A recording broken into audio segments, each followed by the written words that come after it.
no doubt Muhammad Ali made you love him. You could even, if you dislike him, you just you wanted more than anything to see him again so that you could dislike him again. And the guy was beautiful. I met him for the first time. I'd heard people say that he was handsome and good looking, but beauty is the word, is how you describe him. And I'm really happy because he truly loved London, England. They really made him feel like he was worth something. I mentioned the fight. The Rumble in the Jungle was your classic fight with Muhammad Ali, and you came so close to victory in that fight. And Muhammad Ali was credited with soaking up so much of your pressure and using that as a tactic, what was known as his rope-a-dope tactic. Do you think it was a tactic, or do you think that he just found some incredible reserves of courage and ability from somewhere? The biggest problem for me is I went out that night to really beat and destroy a boxer. Little did I know that I'd be facing something even greater than a boxer.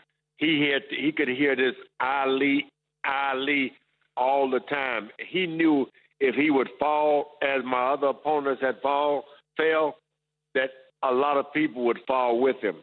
He stood the test. He took everything I had and gave back worse. Yeah. You took everything that you had and it just came out on top. And it's been said of Ali this morning, George, that a great boxer needs great opponents, of which you were clearly one, a great heavyweight boxer in your own right, Joe Frazier as well. And he sometimes was less than respectful, certainly, to Joe Frazier. How was he to you as a man as well as an opponent? So strange, that Muhammad Ali and I met only in the ring. We never had a press conference together. We never had a chance to sit and really argue about anything. We went to Africa. I saw him maybe once or twice passing through the gym, or he saw me passing through a hotel, but we never had an incident. I loved the man. I wanted to beat him and knock him out, but I loved the man. And you know what? As the years would go by, I found out he loved me equally.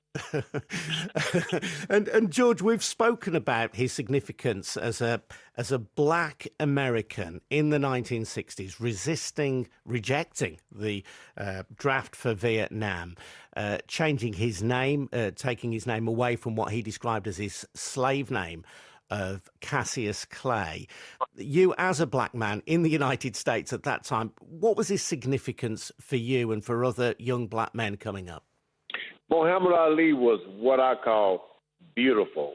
If you were from Switzerland, he would be beautiful to you. If you were from Japan or China, he'd be beautiful. And that was the gift he had.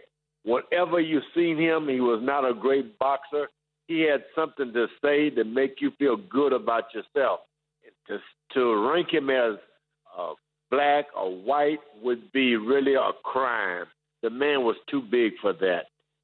Some people have suggested that the deterioration in his health in later life may have been due to the punishment that he received in the ring, not least in the Rumble in the Jungle. As someone who has been around boxing all your life, George, how do you reflect on that? I think that all of our heroes throughout World War II, we've all had injuries and health problems. That comes with being a hero, especially when you undertake something physically, as he did. Muhammad Ali was sick, and this Parkinson is something really rough.